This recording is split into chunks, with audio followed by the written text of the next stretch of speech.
Olá, sejam muito bem-vindos a mais um Pod News. Eu sou Paola Cuenca, repórter do SBT, setorista de Poder Judiciário, e hoje a gente vai conversar sobre eleições e a inteligência artificial nas eleições. E para isso, é claro, eu estou aqui acompanhada de um advogado especialista em direito eleitoral, João Marcos Pedra, mas que não é só especialista, ele está em contato com esse assunto o tempo todo. Tanto é que, além de ser um membro consultor do Conselho Federal da Ordem dos Advogados do Brasil, justamente para direito eleitoral, também é secretário-geral da Comissão de Direito Eleitoral da OAB, aqui do Distrito Federal. Muito obrigada pela sua presença, João, seja bem-vindo. Obrigado, Paola. Um privilégio estar aqui presente no SBT. E vamos falar de direito eleitoral, que é um tema aí que nos agrada e vai estar bastante presente na vida do brasileiro em 2026. A corrida eleitoral já começou, né? Como a gente costuma dizer, se é ano eleitoral, tudo já está começando. A gente já está vendo os partidos políticos fechando justamente quem vai ser candidato, em qual cargo, em qual estado, tudo já está se ajeitando. Mas há uma preocupação sobre a tecnologia aliada às campanhas, principalmente sobre inteligência artificial. E daí eu te pergunto, João, já sendo especialista nessa área, o que é que a tecnologia representa como um desafio agora para as eleições de 2026? Hoje a gente já tem um novo prisma, que é não só uma nova forma de comunicação, mas uma ferramenta que você pode utilizar para se comunicar com o seu eleitor. Por que que isso é diferente? Porque naquela época não era todo mundo que tinha acesso à internet, pelo contrário, eu lembro, né, lá em casa, computador era assim, tinha um computador para a família inteira, ficava na sala, era algo gigantesco. Na internet de escada, não podia usar telefone porque senão caía a internet? Exatamente. Demorava, não era algo rápido, então a forma de comunicação não era tão ágil como é hoje, que um simples WhatsApp você espalha uma mensagem para diversas pessoas do mundo. Então, assim, existia uma nova figura de meio de comunicação, mas não era uma figura que impactava a esse nível. Alguns dados são importantes para isso no contexto atual. Hoje, 76% das pessoas no Brasil ainda assistem TV e ouvem rádio. Então, os meios tradicionais, em 2026, ainda são atuais. A gente não pode ignorar isso.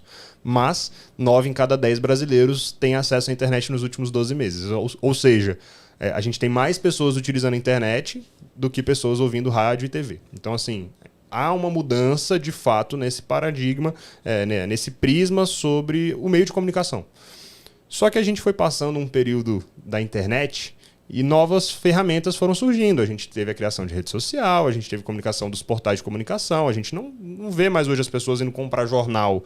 A gente não assina, né, não todos, obviamente, mas é difícil você assinar uma revista, um jornal. Lá em casa, quando eu era criança, eu lembro da minha mãe assinar Caras, recebia toda semana uma revista Caras em casa. Hoje a gente não vê isso com tanta naturalidade, não é tão comum, assim como os jornais. A gente recebia, obviamente, os jornais em casa todo dia para se atualizar junto com o jornal da TV. Assim como também o rádio que a gente ouvia indo para o trabalho, indo para o colégio, ficava passando ali no rádio as principais notícias. A partir disso, a gente já vê uma mudança. Hoje em dia você já não tem mais isso. As pessoas de fato estão se comunicando, estão utilizando os meios de comunicação digital como uma principal fonte de informação, que são os celulares, internet. Isso vem vindo desde o início do século XXI. Só que a partir do momento em que você tem ferramentas de adulteração da realidade, ali sim mora um perigo. Obviamente era um receio natural de quem trabalhava com direito eleitoral naquela época, tem um receio da internet, mas era um receio do novo. Era aquela coisa, né? Em 1500 estavam com receio do que era o índio aqui no Brasil. Teve aquele primeiro contato, é a mesma coisa a internet. A gente teve um primeiro receio, mas entendeu como é que funcionava, tivemos marco civil na internet, etc. Hoje, a gente já pode falar que a internet é um ambiente seguro para a gente poder utilizar como meio de comunicação eleitoral. Já numa perspectiva de IA, a gente ainda não consegue fazer isso. Eu trago uma analogia muito própria para poder justificar o porquê que a gente não consegue ter uma grande segurança com utilização de IA no contexto eleitoral hoje ainda. Primeiro de tudo, no esporte a gente não pode utilizar doping. Mas como que a gente observa o doping? A partir do antidoping. Você consegue observar se um atleta está agindo de forma antiética a partir de um exame de antidoping que vai se constatar que ele utilizou substâncias proibidas. Se a gente proíbe a IA, e o nível que a gente tem de IA hoje, como que a gente vai analisar se aquele conteúdo é verdadeiro ou não? A gente tem capacidade, a gente tem ferramentas para isso, a gente tem tempo hábil para isso. Ou seja, se chega um processo, por exemplo, no TSE, entre dois presidenciáveis, em que um utilizou IA para poder macular a imagem do seu adversário, o TSE tem capacidade de, até o julgamento, a votação do primeiro turno ou do segundo turno, analisar se aquele conteúdo é verdadeiro, se aquele conteúdo é produzido por IA ou não. E tem tempo para isso, tem profissional habilitado para isso. A gente vai ter o quê? Um perito fixo para poder analisar todos os... Eu acho que ainda não é o momento. Óbvio, IA pode ser utilizada? Acredito que ainda há possibilidade. A gente ainda teve em 2024 já um experimento nas eleições de 2024, nas eleições municipais. Mas tem algum grau de perigo a gente conceder essa possibilidade de uso? Eu acho que ainda é algo que a gente precisa trabalhar formas de coerção, formas de análise do conteúdo, perícia. Como que a perícia vai ser feita? Quem vai fazer a perícia? Quem é o profissional habilitado para isso? Vai ser uma outra IA? A gente vai ter uma IA para poder validar conteúdos de IA? A gente vai ter pessoas? Então, assim, tudo isso vai se transformando em uma grande bola de neve que a gente tem que parar e pensar assim, para as eleições de 2026, a gente consegue ou não? Se a gente não conseguir, está na hora da gente repensar se a rota é essa. Se a gente realmente vai abraçar a tecnologia e ver o que acontece, ou se a gente vai travar e, de fato, a gente vai observar o que nos próximos anos vão acontecendo, as novas tecnologias que vão surgindo também como forma de coerção, forma de validação e fiscalização. E isso tudo tem sido pauta dentro do Congresso e pauta dentro do TSE. Tanto que a gente teve as audiências públicas recentemente exatamente para ouvir a população, a sociedade civil, as entidades de classe, exatamente para poder conseguir chegar em um produto final favorável, um produto final positivo. Eu vou até dar uma puxada aqui, que você já tratou de vários assuntos nessa sua primeira resposta do desafio, mas claro, minha pergunta também foi bem aberta de toda forma, mas a gente está falando do principal desafio, então, ser inteligência artificial, principalmente os deepfakes, né? Como você falou, de um vídeo produzido, que é justamente aquilo que às vezes você está conversando com a gente aqui, está pensando, deepfake, pode não conhecer o termo, mas você provavelmente já viu algum vídeo na sua rede social, tem ali alguma figura política que está tocando um pagode junto com um rival. É deepfake. Gente, a gente sabe isso pela brincadeira, pelo humor, mas dá para ser utilizado como uma forma de distorcer a realidade mesmo, como você trouxe. E bom, nesse desafio até de uma questão estrutural, né, que você coloca sobre o TSE, como é que vai fazer essa conferência a respeito disso tudo? A gente está bem nesse período crítico de definir pelas resoluções do Tribunal Superior Eleitoral quais vão ser as regras desse jogo, afinal de contas. Só para lembrar para todo mundo, até o dia 5 de março, o próprio TSE tem que bater o martelo a respeito de como vão ficar as resoluções para esse ano, que as regras são sempre revistas. A gente já teve isso nas eleições municipais de 2024, a gente teve nas eleições presidenciais gerais também do último pleito, e, enfim, é sempre um processo revisto.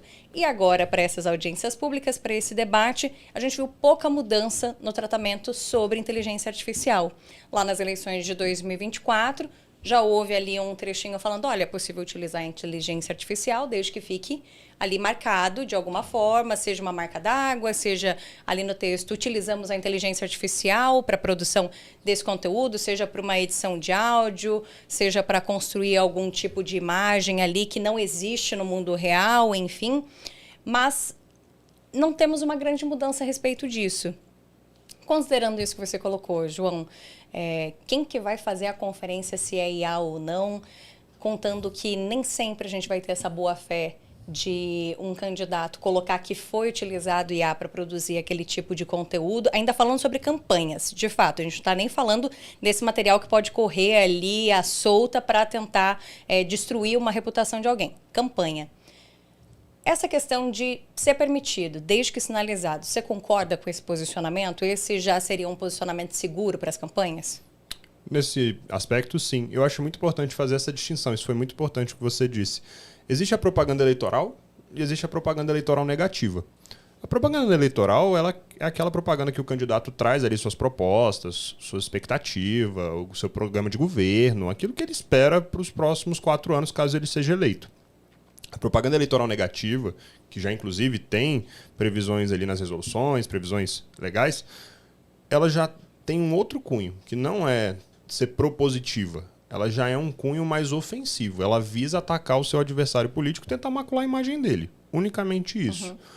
Por que a gente teve muitas críticas nas eleições de 2022? A gente tinha uma polarização muito grande, a gente via poucas propostas e, de fato, havia ali uma tentativa de um apontar o dedo para a cara do outro.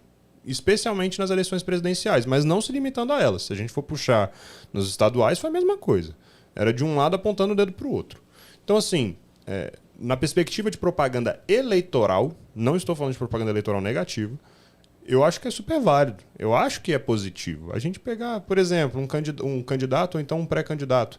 Pega e faz, por exemplo, em junho, julho, que é a época de festa junina, fazer um vídeo feito por IA dançando com, sei lá, um outro famoso, alguém que apoie ele, ou então com a sua esposa. Enfim, um vídeo de festa junina, por exemplo. Eu não vejo com maus olhos. Isso não tem qualquer possibilidade da gente desequilibrar as eleições. É muito próprio do direito eleitoral a gente tentar gerar paridade de armas. Ou seja, um candidato ele tem que ter as mesmas oportunidades que o outro, ainda que ele esteja em níveis diferentes de visibilidade, de apoio, mas ele tem que ter as mesmas oportunidades, ele tem que ter o mesmo grau de palanque para que todos consigam concorrer em grau de equidade. Ao mesmo tempo, se a gente parte para a propaganda eleitoral negativa, eu concordo que tem um grande prejuízo a isso.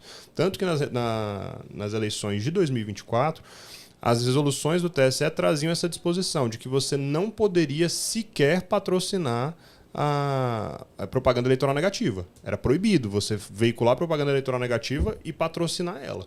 Tanto que isso foi um objeto de discussão, porque houve uma tentativa de alteração desse texto, em que você poderia patrocinar críticas ao seu adversário político. É importante ressaltar a diferença de crítica governamental para propaganda eleitoral negativa. É muito importante. Uma coisa é você virar e falar que o seu adversário é ladrão, seu adversário é genocida, seu adversário é qualquer adjetivo. Outra coisa é você falar assim, o governo do presidente tal gerou um déficit de tanto. Isso é uma crítica. É uma propaganda eleitoral negativa? Se você for pegar na epistemologia da palavra, sim. Mas ela tem uma outra finalidade, que não é macular... Está amparada em dados. É algo que, de fato, ocorreu naquela gestão. Seria uma crítica sobre a gestão e não, de fato, uma propaganda negativa. Isso. E isso já, na minuta que o ministro Cássio disponibilizou, ele tirava essa vedação. Ele permitia que você pudesse impulsionar conteúdo que criticava a situação governamental. Isso permite que eventuais candidatos possam utilizar essa ferramenta como publicidade para falar assim, ó, quem está na situação é ruim, eu tenho novas propostas, eu sou melhor que ele. Então, para a propaganda eleitoral, para a propaganda propositiva, eu acho super válido. Você pode utilizar a IA, mas aí a gente tem que também olhar pelo outro lado da moeda. O lado um pouquinho mais obscuro, o lado que tem um impacto muito grande dentro do período eleitoral. Pois é, justamente esse tipo de conteúdo que a gente sabe que corre, você recebe ali no seu WhatsApp, pode ver dentro da sua rede social, algum tipo de conteúdo que não está vindo de um candidato. Ou seja, não é uma questão de candidatos adversários estão fazendo esse tipo de conteúdo, falando a respeito do rival ali para aquele cargo político. Mas um material que simplesmente corre falando ou mal de um candidato X ou mal de um candidato Y e não se sabe quem foi que começou aquele conteúdo, né? Hoje em dia nas redes sociais a gente sabe que tem muito conteúdo que é, vamos colocar, espontâneo, no sentido de não vir de um candidato em específico, tá ali chancelado por uma campanha. E esse tipo de conteúdo a gente sabe que é o que provavelmente vai dar mais dor de cabeça para as campanhas eleitorais. E como que você acredita que o TSE está se munindo para tentar garantir essa paridade de armas em meio a essa situação dos conteúdos que podem simplesmente correr? E a gente sabe que, às vezes, são apontados ali pelos candidatos para tentar parar uma publicação nas redes sociais, porque tem fake news, enfim, mas como é possível contornar essa situação? Como que está esse trabalho? A gente não sabe como é que estão os bastidores do gabinete do ministro Cássio, mas o que a gente ouve, né, e durante os 3 dias de audiência pública que eu estive no TSE, a gente pôde perceber que o ministro Cássio sabe do risco da IA. O ministro Cássio acompanha, tem noção, ouviu atentamente todas as considerações feitas no púlpito. A equipe de apoio dele sempre foi muito aberta, receptiva e tem trabalhado diuturnamente para poder cessar essas lacunas.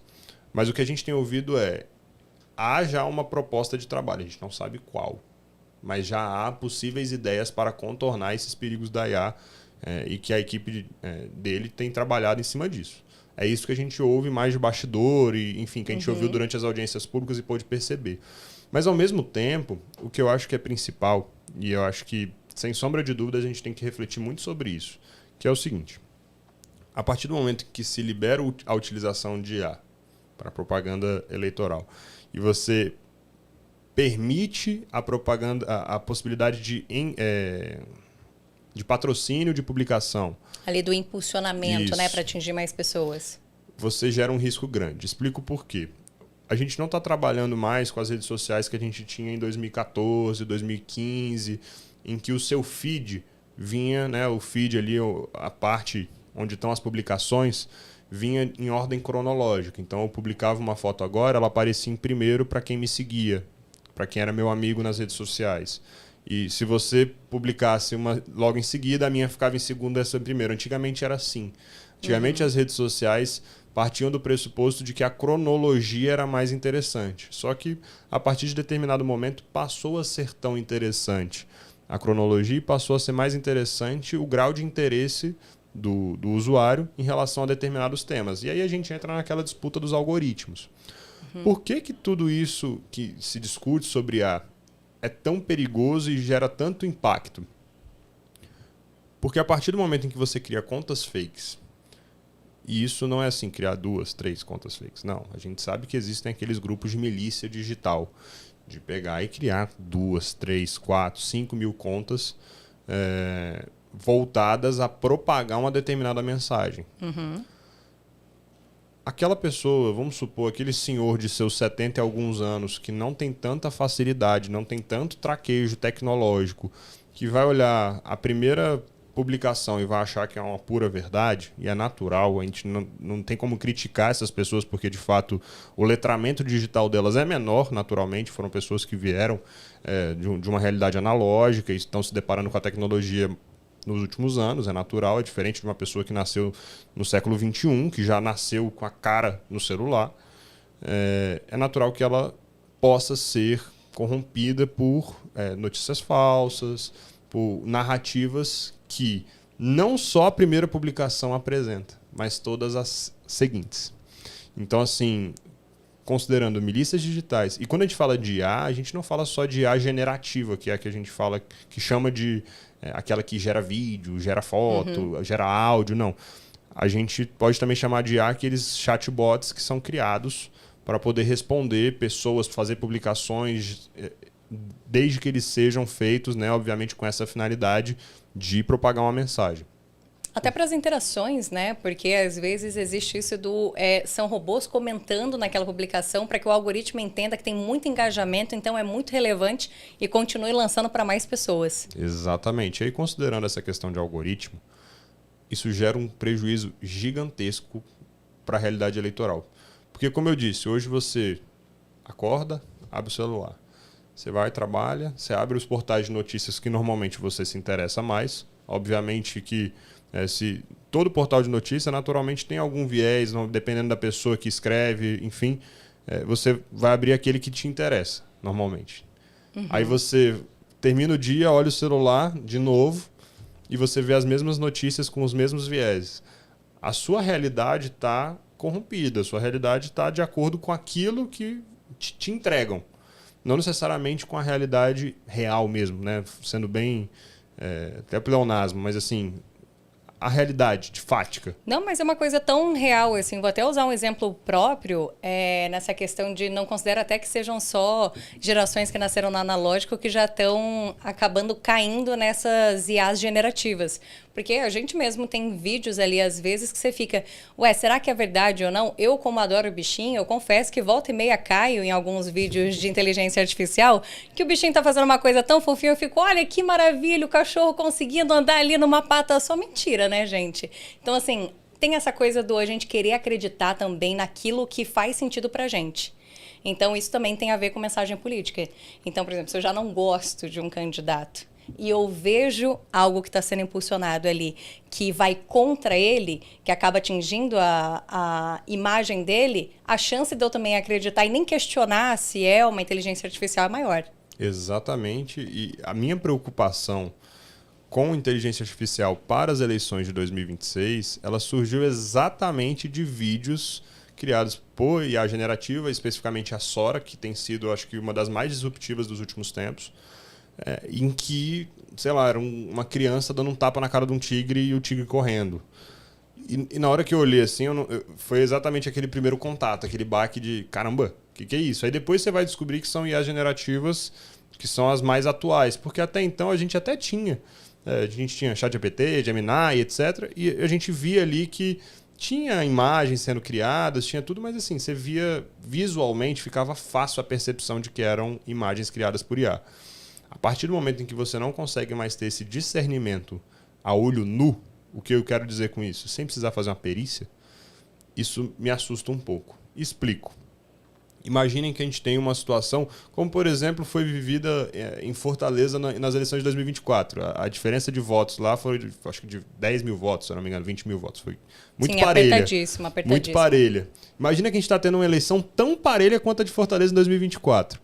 E aí um candidato A solta, né, obviamente não no seu perfil, mas solta por sua base eleitoral, um vídeo do candidato B, que é o adversário político dele, que nem eu falei, estuprando uma criança. Isso, por exemplo, há 5 dias das eleições. A gente sabe que grande parte dos brasileiros escolhem seus candidatos a menos de 7 dias do período eleitoral. Existem estudos falando sobre isso, a grande maioria parte para isso. E a partir do momento em que você tem já um grau de entendimento, um grau de viés político, e você fomenta isso dentro das suas redes sociais, você consome esse tipo de conteúdo, é exatamente o que você falou. Mais conteúdos como aquele vão chegando. Então imagina o impacto de você que às vezes ainda estava indeciso, você recebe um vídeo desse. Pronto, você já não vota naquele candidato que está no vídeo. Você vai votar no adversário dele. Isso há 5 dias das eleições. Como que a gente consegue coibir essa prática? Olha o nível do impacto que a gente está causando, não só na corrida eleitoral, mas na vida das pessoas. Porque assim, vai passar a eleição e aquilo ali vai continuar. A gente sabe disso. E assim, por mais que as novas gerações consigam eventualmente ter um pouco mais de traquejo, mas pensa naquela senhorinha que viu aquele vídeo uma vez e depois nunca mais consumiu nenhum conteúdo sobre isso. Por mais que o vídeo seja falso, ela vai ter na cabeça dela que aquele vídeo é real. Então, assim, a gente está criando um impacto para a vida das pessoas. A gente não está criando um impacto para hoje, para as eleições, novembro todo mundo esqueceu. Não. É para o resto da vida.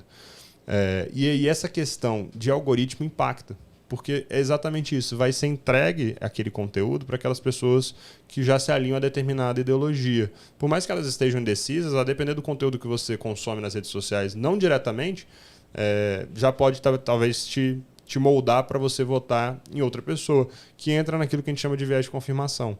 É natural que você sempre busque conteúdos que confirmem o seu viés já pré-formado. É natural que você faça isso. Então, por exemplo, se eu sou adepto, por exemplo, à esquerda, eu vou sempre estar consumindo conteúdos que são vinculados à esquerda, por exemplo. A mesma coisa funciona para a direita. Então, assim, se eu sou da direita, vai chegar para mim no meu Instagram Brasil Paralelo, Nicolas Ferreira, Bolsonaro. É natural. E eu vou cada vez mais consumir conteúdos dessas pessoas para ter a confirmação do meu viés já pré-estabelecido, que é o que a doutrina chama, né? Os livros, enfim, chamam de viés de confirmação.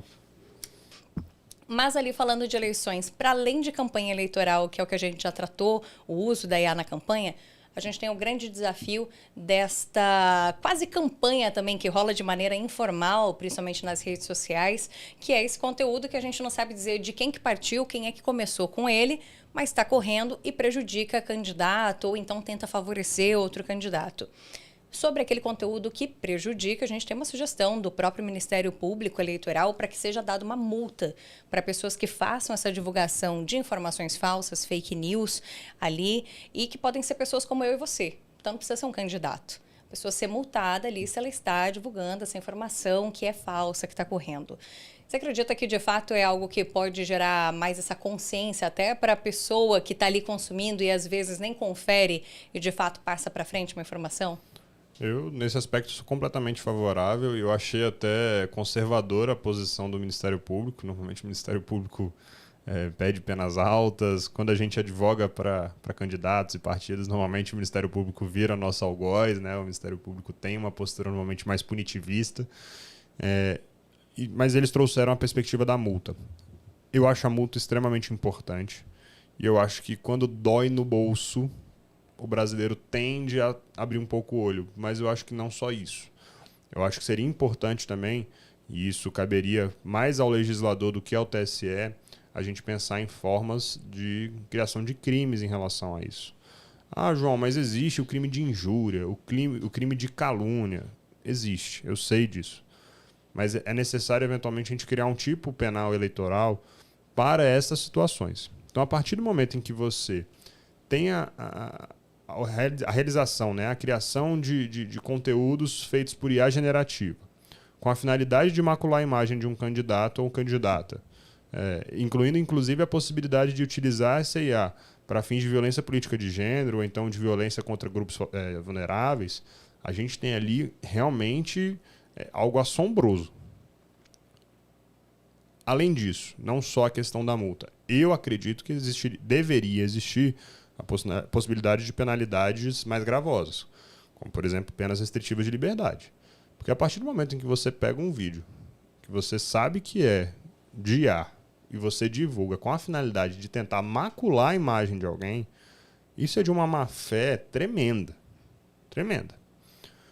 Ao mesmo passo, eu acho que é necessário a gente também criar cadeias de pessoas responsáveis. O que eu estou querendo dizer com cadeia? Não é cadeia prisão.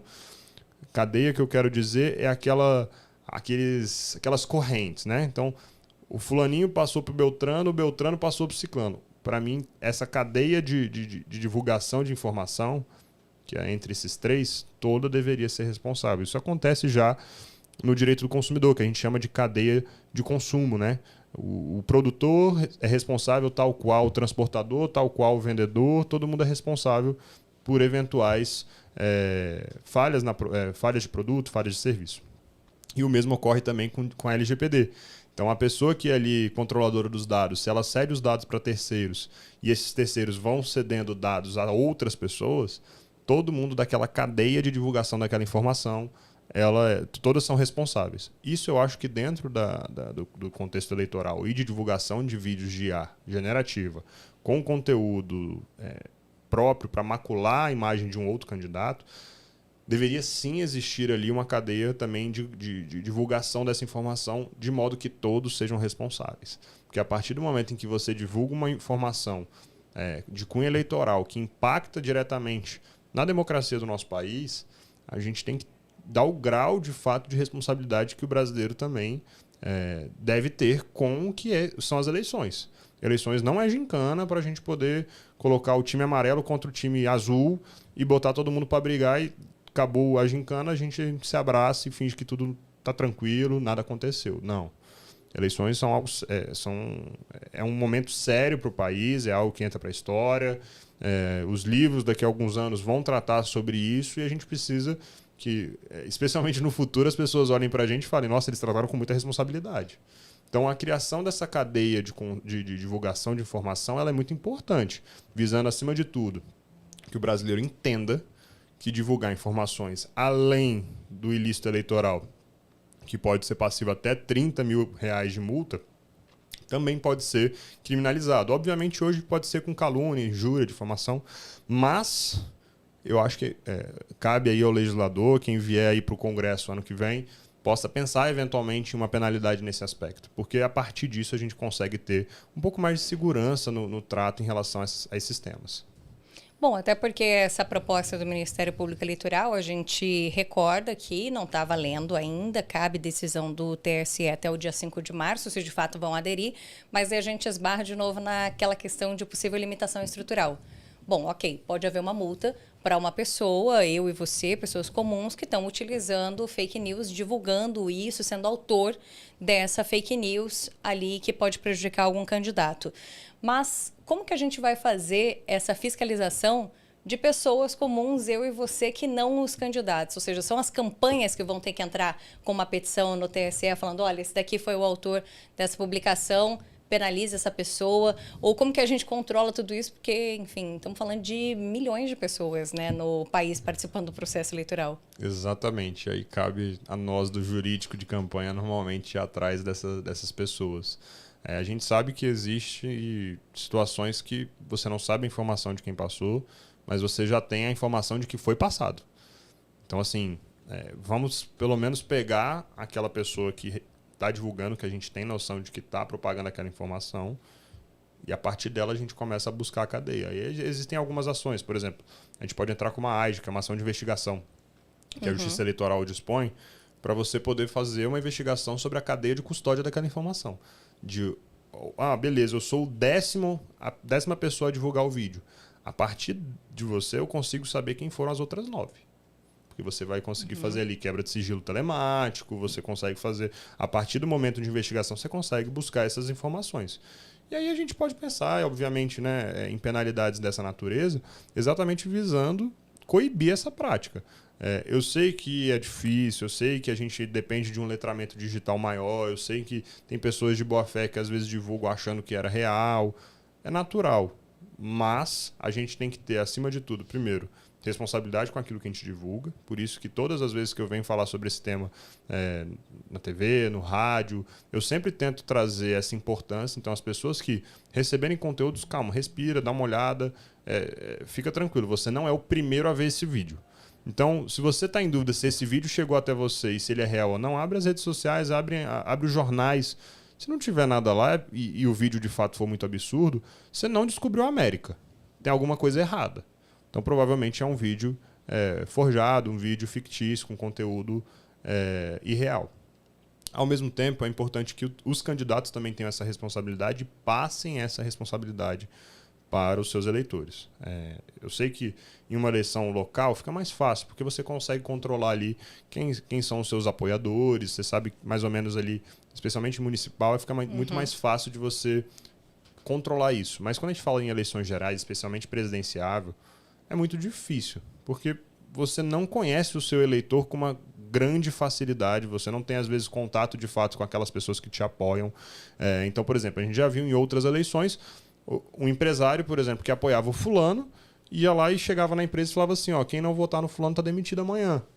Tá aqui tantos R$1.000 para você votar no fulano.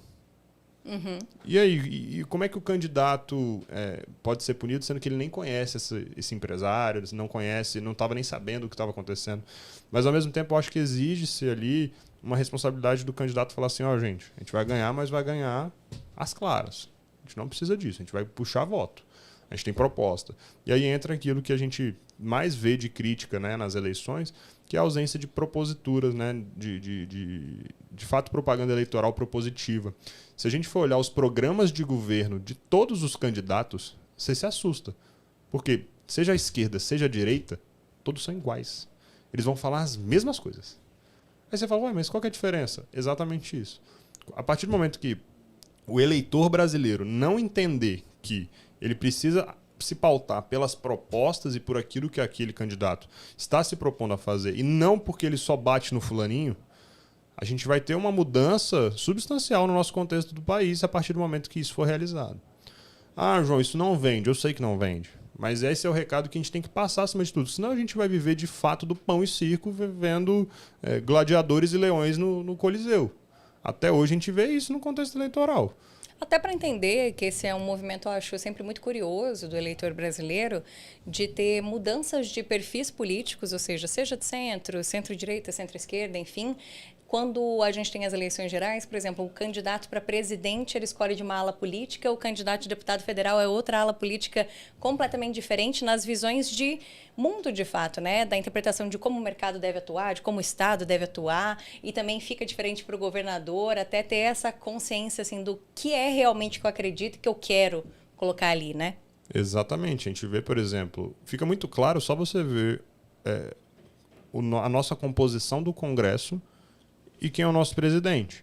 A gente tem um presidente declaradamente de esquerda e a gente tem um Congresso predominantemente de direita.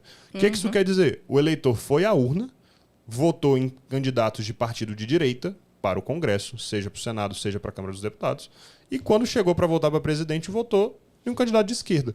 Isso mostra uma falta de alinhamento ideológico entre o candidato e o eleitor, e basicamente é o nível de afinidade que essa pessoa tem. Então, assim, aqui no DF, então, fica muito evidente. A gente teve o presidente Lula votado, se eu não me engano, mais votado no DF, e ao mesmo tempo a gente teve um governador de direita, que era o Ibanez. Então, assim, é algo que você até se assusta às vezes. Você fala, nossa, mas como assim? Né? E isso se repercute há muitos anos. Uma falta. E a nossa Casa do Povo, que é o Congresso Nacional, é a Câmara dos Deputados de fato, ela às vezes não representa de fato o brasileiro. Por mais que eu ache que ela deveria, às vezes a falta de representatividade ela se dá na corrupção de informação, na forma como o candidato eventualmente te passa o que ele quer fazer e você acha uma coisa, mas ele está dizendo outra. Bom, para além dessa questão de cada pessoa se responsabilizar por aquilo que está publicando nas suas redes, então essa proposta que está em debate de poder haver uma multa, uma responsabilização para as pessoas que fizerem algum tipo desse uso de propaganda eleitoral negativa, mas não parte de campanha de fato, né, oficial, a gente tem uma outra situação que também é desafiadora, que são as próprias plataformas. A gente já viu nas últimas eleições, que é sempre uma grande corrida na justiça, porque são decisões de, olha, retirada desse conteúdo em 1 hora, retirada desse conteúdo de todos os locais em no máximo 2 horas, sujeito a multa. É sempre uma corrida muito grande para tentar até conter esse dano, né, que uma imagem, uma mensagem pode acabar passando.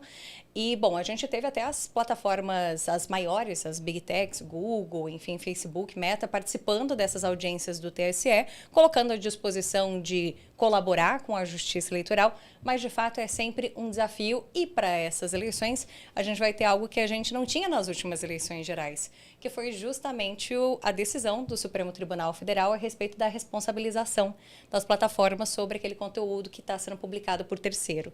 Então, a gente também tem essa outra perspectiva colocada agora. Como que você acredita que isso muda, principalmente para esse jogo, o fato agora das plataformas terem essa decisão do Supremo de serem, sim, responsáveis por aquilo que está publicado? Eu acho importante, acima de tudo, porque não adianta a plataforma só faturar em cima daquilo que é publicado, do engajamento, da promoção, do patrocínio de publicações. Ela também tem que ter um mínimo de filtro. E a gente vê que hoje tem a IA pode fazer isso, não precisa contratar novos funcionários para você poder fazer essa análise de todo o conteúdo que é gerado dentro da sua plataforma. Mas, ao mesmo tempo, eu acho que é importante as plataformas digitais, as redes sociais se manifestarem sobre isso e trazerem também um pouco a sua realidade.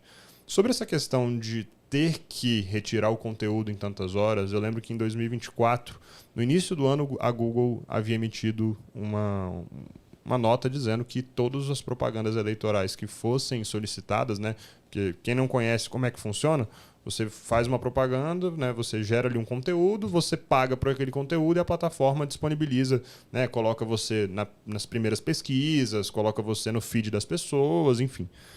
A Google falou, se for o conteúdo eleitoral, a gente não vai divulgar. A Meta também fez em algum grau isso. Então, por exemplo, eu vou me usar de exemplo. Todas as vezes que eu tentei divulgar conteúdo de cunho jurídico eleitoral, não era cunho político, no Instagram do meu escritório, eu não conseguia. A Meta falava, esse conteúdo eleitoral não está dentro da nossa política interna de promoção, de financiamento. Isso é um perigo. Porque, assim, a gente vai ter divulgação daquele conteúdo naquela rede, mas não vai ter o patrocínio. Então, assim, é algo que as plataformas estão se adaptando. A Google, a Meta estiveram nas audiências públicas recentemente. E eu acho que elas, de fato, têm que participar. Porque são agentes que vão passar, obviamente, por situações. Eles vão passar por decisões mandando tirar, mandando colocar, mandando voltar. Eles têm que estar afinados com a nossa justiça eleitoral.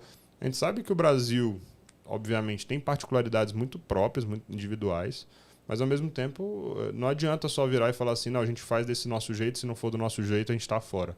Não é assim que funciona. A gente sabe que as empresas públicas, elas têm uma responsabilidade pública, uma responsabilidade social, por mais que elas sejam privadas. Então, a partir desse contexto, eu acho importante a participação das empresas, mas, ao mesmo tempo, elas também, né, tem se colocado numa situação de vamos ver até onde é que vai nossa responsabilidade e até onde for a gente vai tentar trabalhar em cima disso e mostrar, obviamente, para o poder público como que elas conseguem trabalhar, né, e respeitar. Obviamente, eu lembro até hoje, uma das contribuições que a Meta trouxe nas audiências públicas foi muito importante para quem é da advocacia eleitoral e faz prestação de contas, que é o seguinte: você vai impulsionar o conteúdo, você pode até colocar ali um limite de verba, mas você não consegue saber se você vai gastar aquilo. Então vamos supor, vou impulsionar o conteúdo, eu estou disponível a gastar R$50. Às vezes você gastou 48, às vezes você gastou 45. E na minuta das resoluções exigia-se que no ato de impulsionamento você declarasse o valor impulsionado. Só que você não consegue declarar no ato de impulsionamento, você só consegue declarar no final da campanha.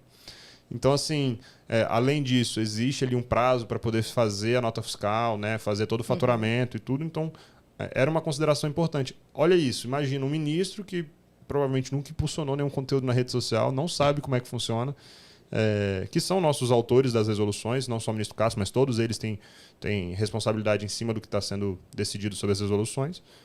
Nunca impulsionou e não sabia não tinha esse conhecimento. Então, a partir do momento que tem audiência pública, abre portas e aí, eventualmente, né, novas realidades são postas à mesa e o TSE consegue, eventualmente, trazer melhorias ao texto das resoluções. Bom, a gente falou aqui sobre essas últimas eleições das empresas, as Big Techs, tomarem essa decisão de, bom, já que está fechado dessa forma, a gente também então não vai nem impulsionar esse conteúdo, a gente não vai dar margem até, vamos colocar assim, não vamos dar margem para esse erro, para esse problema acabar aparecendo. Mas nessa situação que a gente tem aqui, do uso da tecnologia, até algo foi muito debatido pelos ministros supremos no sentido de, se hoje as Big Techs conseguem barrar conteúdo de pedofilia, conseguem barrar um conteúdo de um suicídio por diversos meios tecnológicos, também é possível barrar outras situações. Você acredita que talvez, ao invés de, nesse momento, haver um corte sobre conteúdo eleitoral, possível também até a própria tecnologia auxiliar nesse combate, no sentido de, bom, a gente viu aqui que esse daqui já é uma questão de fake news, a gente já teve que lidar com isso daqui, então a gente já vai barrar logo de uma vez, talvez até a própria tecnologia consiga já contribuir nesse ponto? Sem dúvida, e a gente sabe que inteligência artificial, se você alimentar ela fica inteligente de fato, né? Ela já aprende aquilo. Por exemplo, a gente já vê escritório de advocacia hoje utilizando IA para poder fazer petições. Você alimenta a IA com aquelas petições e ela já aprende como você gosta de escrever, o que você normalmente fala, e ela faz um trabalho que era um trabalho humano antigamente. Eu acho que para essa fiscalização de conteúdo pode ser igual. A partir do momento em que você alimenta com conteúdos que são claramente fake news, ou então são conteúdos discriminatórios, etc., a gente consegue ter um pouco mais de segurança e as próprias Big Techs fazerem esse trabalho de fiscalização que eu sei que é do Ministério Público, eu sei que são das chapas concorrentes, mas elas podem também ter algum grau de zelo nesse aspecto para poder promover eleições mais justas, paritárias, com o menor grau de violência possível. E para a gente finalizar, João, um ponto também que fica aqui de uma bola quicando nós não temos um marco regulatório da inteligência artificial ainda no país. Esse tema já foi debatido no Congresso, Senado, Câmara, mas a gente não tem esse marco regulatório. O quanto, na sua visão, essa falta de marco, de fato, também traz mais um conflito para essa conversa sobre os desafios da IA no processo eleitoral? É muito difícil a gente falar sobre regulamentação da tecnologia. Porque antigamente, quando a gente, sei lá, na primeira, segunda, terceira revolução industrial, até a terceira revolução industrial, a gente conseguia algum grau